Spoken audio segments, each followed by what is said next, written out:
So what's the most fundamental rule? Where do people often slip up? It really starts with the URI strategy. This is foundational.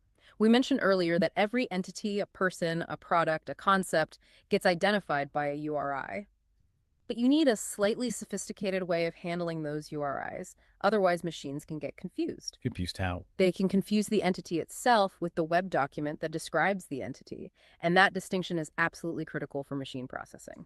Okay, break that down. What are the two things that need distinct URIs?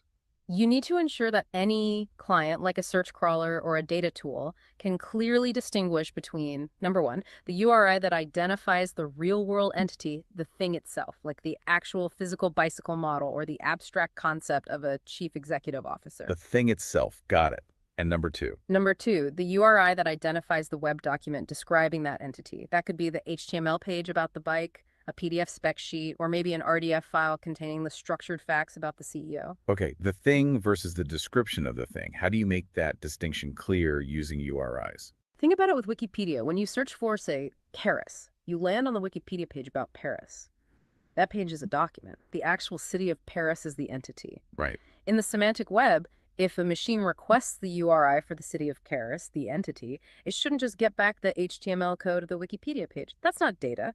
It needs to get back the structured data, the facts about Paris, ideally in RDF format. So how do you technically set up your URIs to deliver the data when the entity URI is requested? There are two main technical solutions recommended by the W3C, Worldwide Web Consortium. You use either 303 URIs or hash URIs. Okay, let's start with 303 URIs. What's that? A 303 URI strategy leverages standard HTTP status codes. It works like this.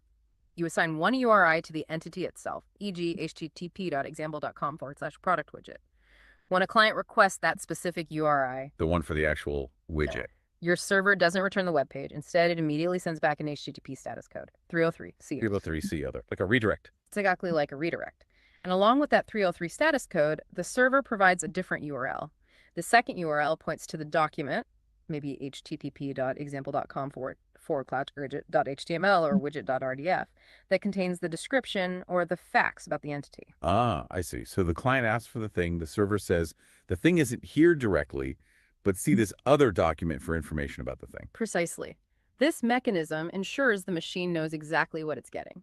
If it follows the 303 redirect, it knows it's retrieving a description, hopefully RDF data, not the entity itself. This clean separation is vital for allowing your data to be pulled into knowledge graphs alongside data from other sources without semantic confusion.